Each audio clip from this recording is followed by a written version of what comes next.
Hi there, this is VenomFang X, and we're going to answer a very frequent question. Who created God? Now, the question itself is actually a fallacy. It doesn't make sense. How can God be created? He wouldn't be God if he was created. He always existed. Now, you're going to say, how could God always exist? Where did he come from? Well, if he always existed, he didn't come from anywhere. He's always been there. And so you say, how is that possible? Well, that's a fair question, so let's answer that. There's a general principle that says either everything came from nothing, which is impossible, or something always existed and created everything that is created. You have no other choice, so which is it? Did everything come from nothing, which is impossible, or did something always exist? Which is it? Well, if you're on the side of logic, you'll certainly agree that nothing can only make nothing, so something obviously created everything, and whatever created everything obviously always existed. So let's just try and figure out what always existed, because some people will simply say, okay, so if something always existed, then the universe, matter, time, and space has always existed, and we don't need to invoke the God into the equation. Well, here's the problem with that. To claim something is eternal, which means it's always existed and always will exist, to claim the universe is eternal is to apply properties of infinity to the universe.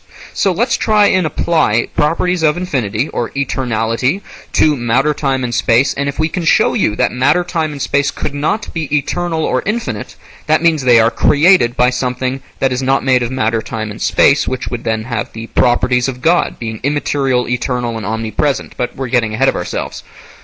Okay, so let's start by showing you that matter, time, and space cannot be eternal.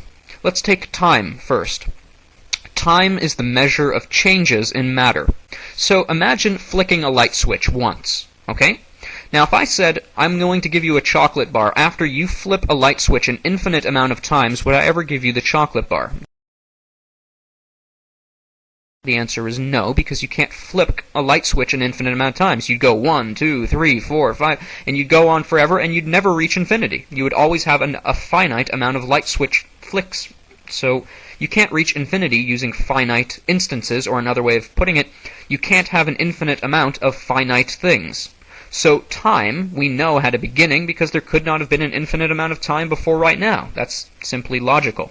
Or, just so you can get your head around it, could there be an infinite amount of changes, because time is the measure of change? Could there be an infinite amount of changes between two events? Like the chocolate bar example, could I give you something between now and an event in the future if there's an infinite amount of changes, time, between the two events? No, of course not.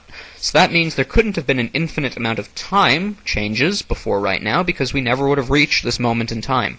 Now, if time is finite, which means time had a beginning, and you can't have matter without time, because if you have matter, when do you put it? But there's another way to prove matter can't be infinite either. It's the same way as using the light switch. If there can't be an infinite amount of finite things, then all we need to do is show you that matter itself is finite. So take the nearest object to you, and the nearest one to me is my microphone, or my mouse and keyboard. How many times would I have to multiply, subtract, add, or divide my mouse and keyboard or microphone against itself in order to reach infinity? Well, let's try it. I have one mouse and keyboard. Let's add another one. So now I have 2 mice and keyboard. Let's add another one. Now I have 3 mice and keyboard.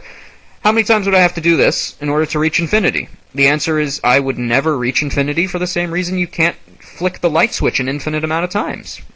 So that proves there's only a finite amount of matter, because you can't have an infinite amount of finite things. So we know that matter and time are finite, which means they had a beginning, that they are created, that they cannot be infinite, which means space cannot be infinite, because space is only the measure of the distance between matter, and if matter ceased to exist, there'd be a vacuum, there'd be no space. So if matter is finite, that means space is finite, because there's only a finite distance between the two farthest pieces of matter in all of reality. So we know matter, time, and space are finite. They're not infinite, therefore they're not eternal. That means they had a beginning.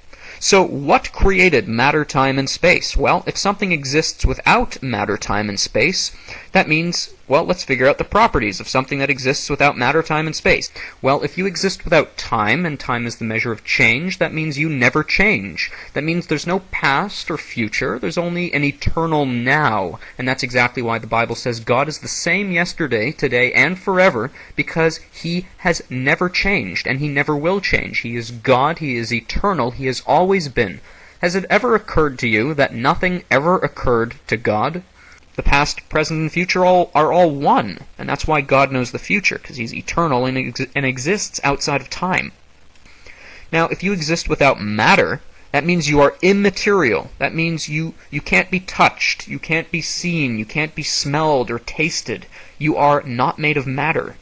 Now, if you exist without space, that means you are inspatial or omnipresent. You are everywhere. You're not bound by spatial restrictions. So, something, and we know this as a fact, because we know matter, time, and space were created, and the only thing that can create matter, time, and space is something that exists without matter, time, and space, because if it existed with matter, time, and space, then matter, time, and space wouldn't be created.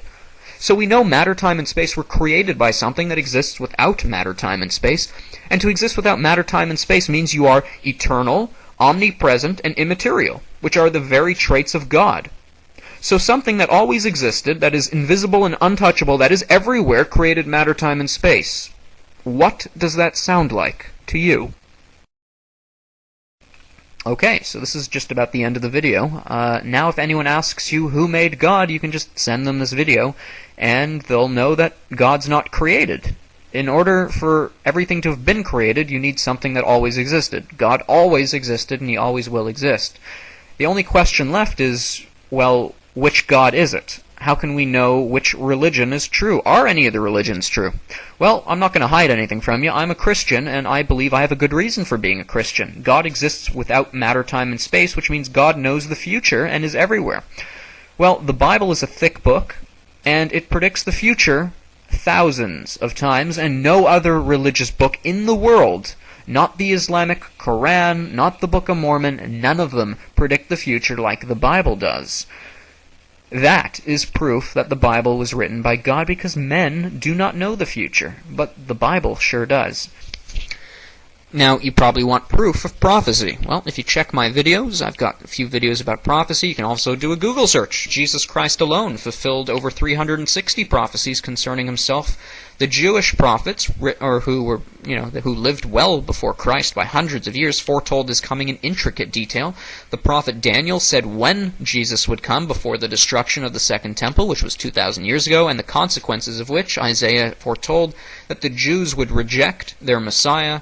He would be beaten and crucified and be raised from the dead, and bring the Gentiles, which are the non-Jews of the world, to worship the God of the Jews, which is exactly what's happened. There are 2 billion Christians on the planet now, and they worship Jesus Christ, who claimed to be the God of Israel. So, yeah, why don't you look up Bible prophecy? That might just seal the deal for you. So check my videos, and I've also got some links on the side of this video, which you can also check out. God bless you guys. Ciao.